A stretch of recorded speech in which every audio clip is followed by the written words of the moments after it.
Welcome, Sketchbook ZM. This is part 2 of the How I Draw Fighting Scenes series, and I don't think this one is going to be a long video, being that I only have one time lapse for this video, and the principle in this one is foreshortening. Sorry, let me just make that a little thicker.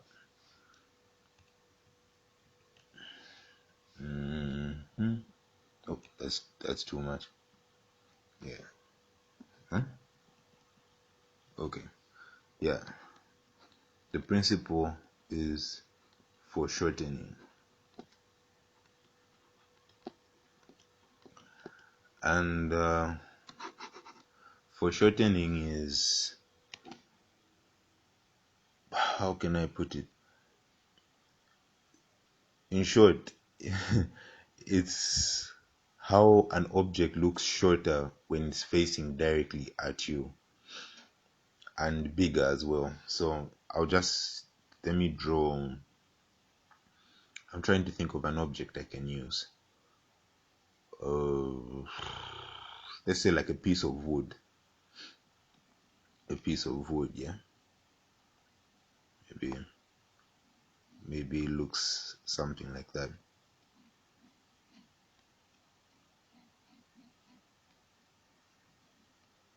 This in itself is somewhat foreshortened because we can see this part, the front part of the wood. And I say this because if this wood were to be laid flat, we would find that it's probably very long. It's probably like this long. So foreshortening is basically saying, as this piece of wood moves towards us this way, let me use different colors so this is not confusing. If this piece of wood is, if this point is still, if this corner here is still, but this corner here is moving this way, this wood will get shorter and shorter the more it comes closer to us. Sorry, no, let me not draw over it, that would be confusing. In fact, I could just use the same color. Don't even know, I'm troubling myself. So as it moves closer, if it moves from there, let's draw this line to help us know. Wait, I think we can actually change the color of this line. Yeah. So let's say this wood is rotating towards us. They say it's now here.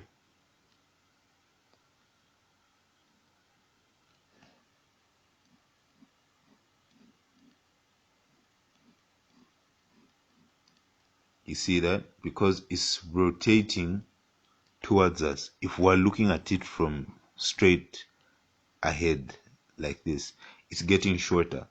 And again, if it moves,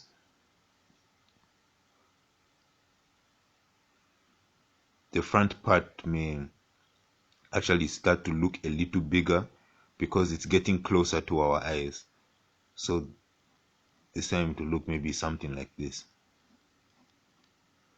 Again, if it moves, maybe it'll be something like this.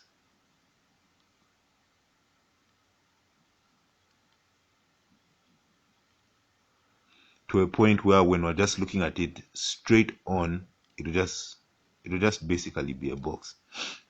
So this is foreshortening. Yeah, this is foreshortening. The closer an image gets to our eyes, in short, the shorter it looks, especially when we're talking about an elongated object. And this is useful. Let me make a new layer. Yeah, make make a new layer. Since we're moving, I hope we are making some headway. This is actually making sense. No, but don't stress. It's going to make sense when we actually draw a figure. So like I said, today's topic, foreshortening. So we actually see this all the time in comics, cartoons, be it what it will. So if you remember, let's just try and draw an arm. Let's say this guy is throwing a punch, and if you remember last time what we said, just use some gesture. Try and use some gesture. Like I said, you can use a sphere for that's the shoulder, another sphere for the elbow, another sphere for the hand. So this is a punch. Let's just add some okay, like there's his head, and his other shoulder is somewhere there. That's his back. Let's just add some flesh to it, so it probably makes more sense. That's his torso. You can go so far as saying this is not really important, the lower part, but anyway, just to drive the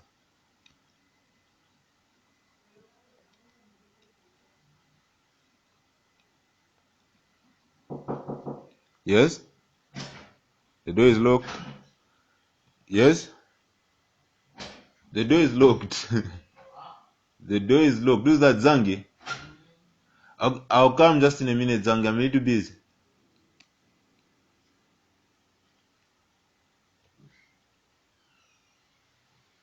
Okay, so just to add some flesh to it,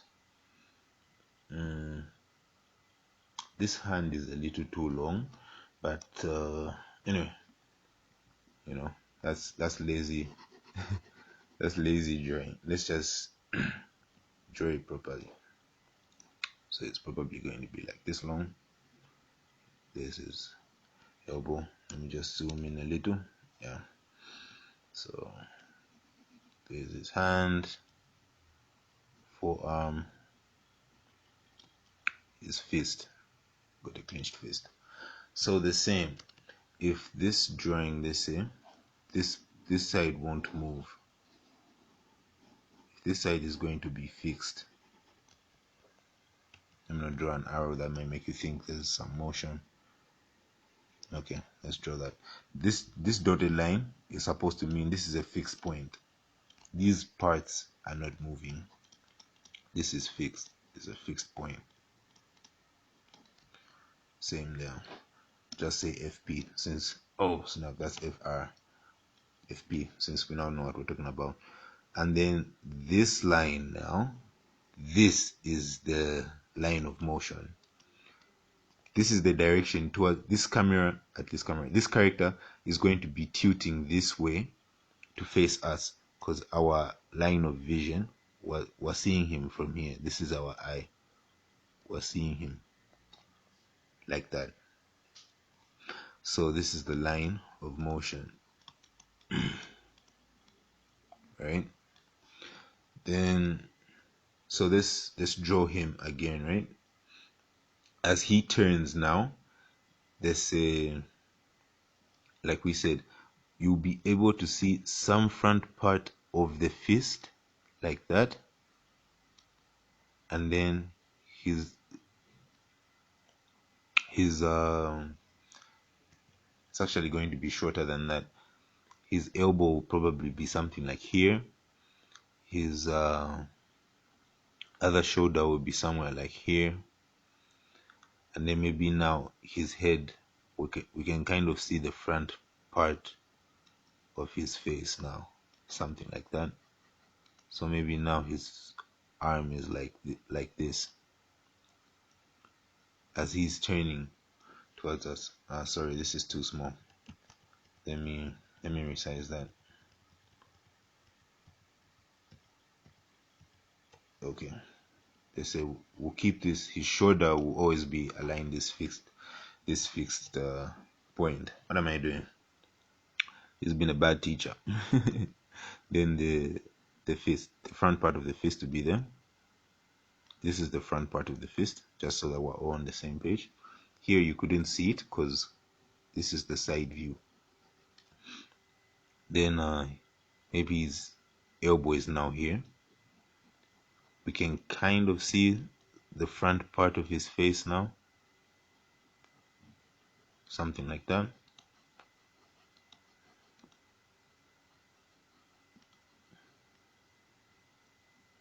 And his chest, you can also kind of see the front part of his chest. Again, if he tilts even more, because his fist is now getting closer to our eyes, it's going to start to seem bigger. His shoulder will practically just be the same size. And then you have the elbow there again, so you have the forearm, the hand. Sorry about that. You can see a little bit more of the front of his face now. Then yeah, so would say this is the front of the face now. Then it's going to basically reach a point where his fist, we're going to see his fist like this. We're going to see it full blown straight with us. Then we'll probably see his shoulder like there now. And now his face, we're going to see his face straight on, like head on, like this. Probably maybe his other shoulder from the arm waiting to throw another punch is going to be like there, with this hand waiting to throw a blow, probably after he throws this one. So this movement from 1 to 2 to 3 to 4, that's foreshortening. And you see that all the time in cartoons, whatever it may be, because I feel the reason it's used, it makes you feel like you're part of the action that's happening. Because when if you're always going to draw something from this point of view, this side view, it's monotonous, because you just be drawing the same thing, which will make it boring. And then it always gives that spectator kind of view. Excuse me. But when you start foreshortening something, let's say, I'll use this example because I like DBZ. If you've noticed, if when you watch DBZ, right, sometimes they'll probably draw Goku something like this. They'll draw it in such a way you can see. Sorry about that. Some notification. It's as though he's firing the Kamehameha right at the screen. This makes us feel as though, damn, like Goku is firing that the blast at us, which makes it more interesting. It looks cooler. Like, let's just be real. They'll sometimes draw it like that. Let me just draw it real quickly so that I drive the point even further. Yeah. Then they'll draw the Kamehameha coming right at us like that.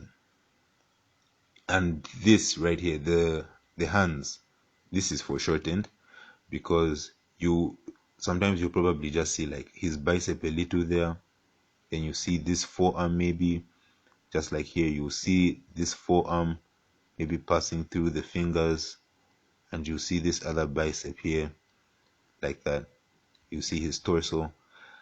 And usually maybe to have a Kamehameha, let's draw it from this same thing. Let's draw it from the side. Let's say he's bending over, right? One shoulder is slightly higher than the other. His face is kind of ducking under this first shoulder. Then you have this hand. Sorry. You have this hand. It's stretched out like this. And there's this hand. There's one hand firing the Kamehameha blast. Here's the other hand coming together like that. And it's also firing the Kamehameha blast. Maybe this is, this is his chest. He's bending over.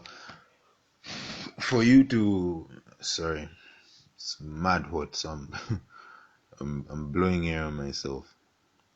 For you to do this, it's unlikely he's just going to be standing straight, because this looks lame. Like, you can't be firing some powerful blast and then standing straight. It takes away from the energy of the attack itself. So probably you have like one knee, one leg forward like that, maybe one other leg is bent behind him. He's kind of like, his foot is flexed like that, and then you can kind of see this like motion. Maybe there's like some motion lines to show like there's some force being actually like pushing him back, because the blast is very powerful. So this leg is also going to be foreshortened, because remember, it's closer. If our eye was here, we're seeing him like this. We're seeing him like this, which is this view right here. We're looking at Goku. Okay, let's make this more like Goku. I can't remember exactly what Goku's haircut is, but maybe something like that. Yeah. Kakarot. Sorry, the weeb in me just couldn't resist. Yeah. So as for all my anime homies, this is Goku right here.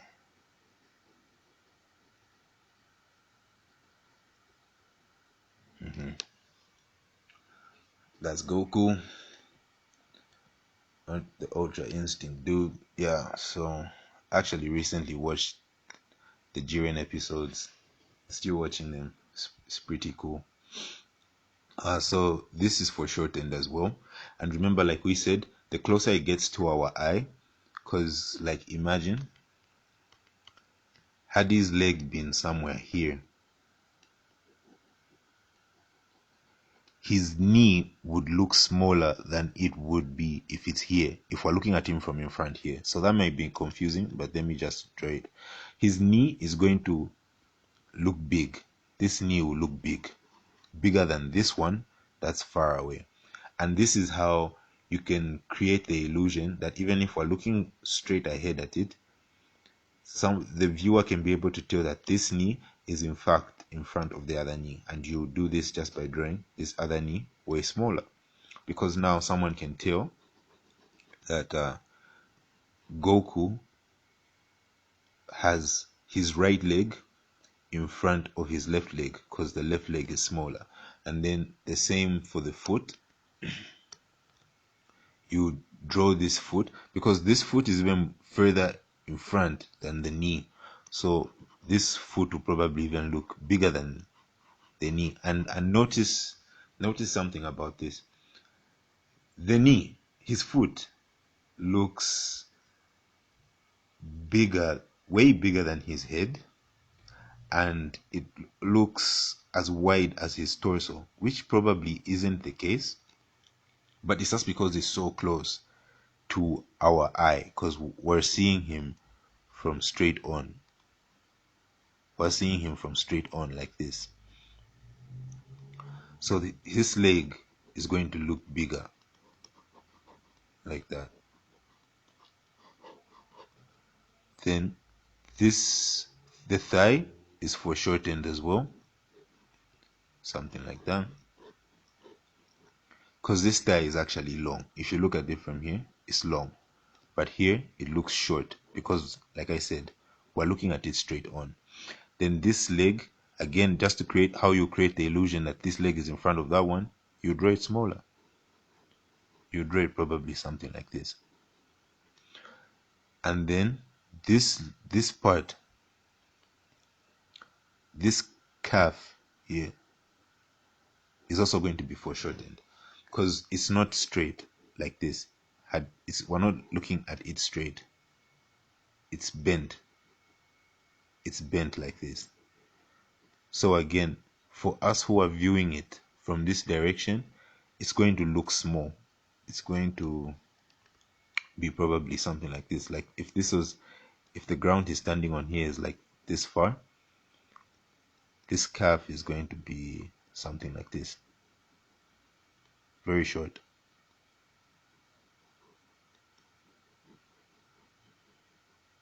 You know? In fact, let me move this closer.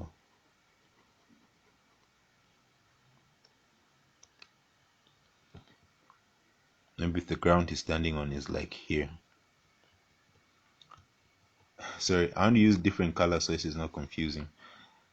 This color symbolizes the ground is standing on.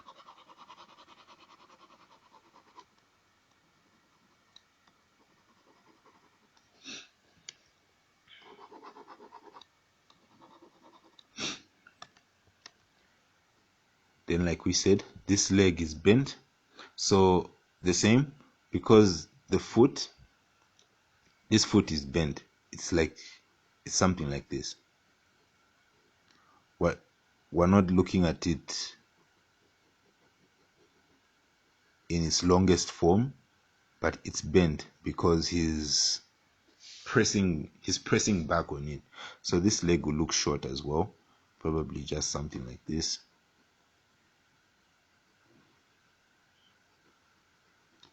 That would be his leg. So just to make this more understandable, on this drawing of Goku that we've drawn here,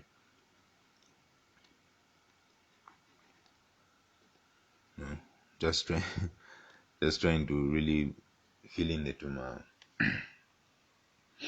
details. So let's just create a new layer. Let's just create a new layer so that it doesn't look very messy. I'm going to shade in yellow, excuse me, the parts of Goku that are foreshortened.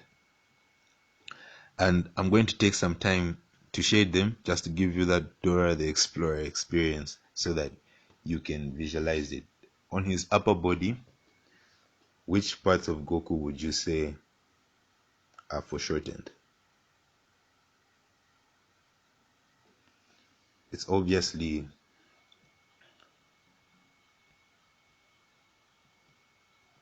is my computer freezing?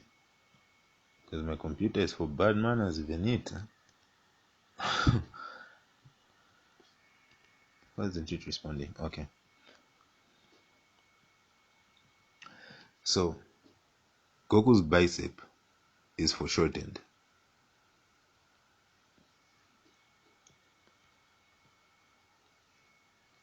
His biceps here are in a certain, not very foreshortened, but they are. Because here they're more stretched out.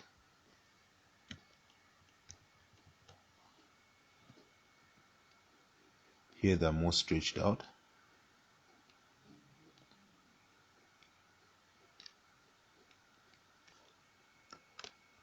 Than they are here. So here they look short. Foreshortening. I hope it's making sense. So his biceps are foreshortened. What other part of Goku would you say is foreshortened here?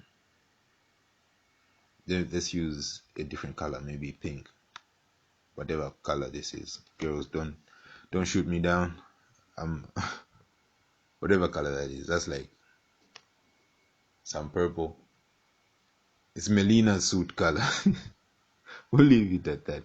His forearms are foreshortened as well. Actually, I don't have to explain this more than this to avoid beating a dead horse. I'm sure you get it by now. Another part of Goku that is foreshortened here is his fingers. His fingers are foreshortened as well.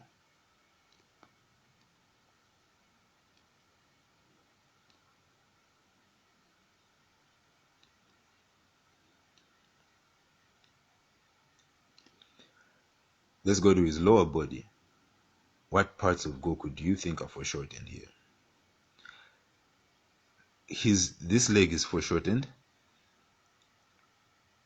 Do you think so? Not really, because it's pretty much straight. If you this thigh is pretty much straight. If at all there would be a part that would be foreshortened here, in my opinion, is this this part right here, like just this part. So that's what color can we use? Maybe red. Let's use red for the legs. In my opinion, maybe like this part, mo- the lower part of his thigh is what's foreshortened. Now, don't say, Mark, but what are you saying? You said in order for us to create the illusion to the viewer that this leg is in front of this leg, this one should look smaller. Yes, there's a difference. Objects looking smaller due to the distance away from the eye is not the same as foreshortening. You'd be like, what? What are you saying? That's not making sense. Look, just because uh, this fist, we have a box here. There's a box that's very close to me. This one is close. And then there's this box that's very far away. This one is far. This box is not foreshortened. Is not more foreshortened than this one. It's just further away from us. I hope you get the sense. It's just further away from us, and that's what's happening with this leg. It's just further away from us. That's why it looks small. The same for this for the calf. This calf is foreshortened. Same for the leg. It's mostly this part that's foreshortened. But anyway, just to keep it easy, let's just say the leg is foreshortened. On this part, his thigh is foreshortened. Something like that.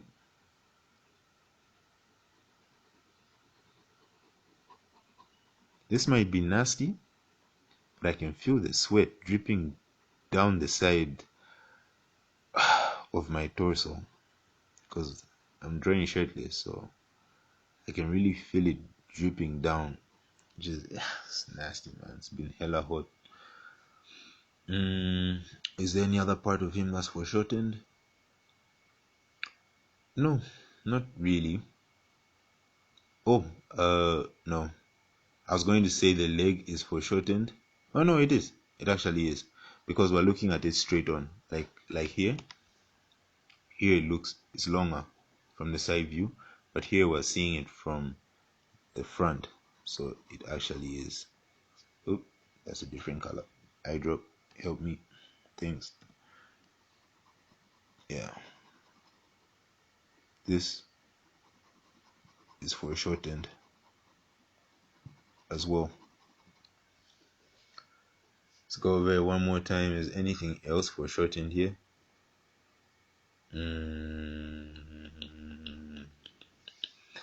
Actually, maybe you could say even the shoulders are a little foreshortened because the bicep, because we're seeing him from the front, the bicep is going to overlap over the shoulders like this.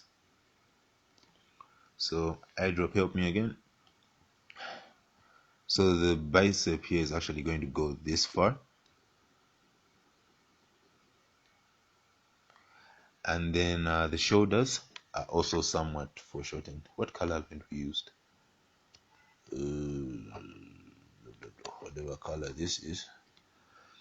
So we'll say the shoulders, especially like this region right here, like this. This is also foreshortened in a sense. This is foreshortened. Yeah. So basically, foreshortening is, let me try and put this in a definition to the best of my ability. Foreshortening is how an elongated object is going to look shorter the more it turns towards our line of sight. The more it turns directly, the more it rotates directly towards us. Like I said here, this was a plank. It looked very long here. But as it was rotating towards us, and I view this like, the way I'm drawing it is the way you're seeing it right now. That's our line of sight. So here we're looking at it from the side view. Then it starts turning towards us. Now we can see the front. We can see more and more of the front. So here it's now like, it's just long. It turns more towards us. Okay, now we'll just say like it's it's medium. It turns even more towards us. Now we'd say it's getting kind of short. It's getting kind of short. So to the point where we're directly looking at the front of this piece of wood. So now it's short. It has been foreshortened. Probably just to make that easier, let me try and actually check the definition of foreshortening. Oh, look, these Goku colors are still here. My bad. What? Anyway, being a bad teacher today, I feel like my teaching skills have been slacking today. But let me know if it's been helpful. If it's really been helpful, if you understand what I mean, or maybe if you'd like me to make another video on foreshortening in future. So here it says extreme control of perspective. That's what foreshortening is. Foreshortening is a technique used in perspective to create the illusion of an object receding strongly into the distance or background. Foreshortening applies to everything that is drawn in perspective. This includes buildings, landscapes, still life, and figures. If that's too complicated, let's try and look for a layman's terms. Layman, come on, give me a simpler meaning.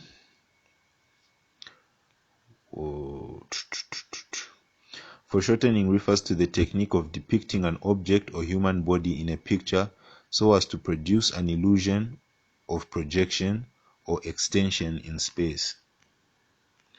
So yeah, this is probably even sounding more complicated than what I've been saying, but yeah, that's basically foreshortening. Something is going to look shorter the more it rotates towards you.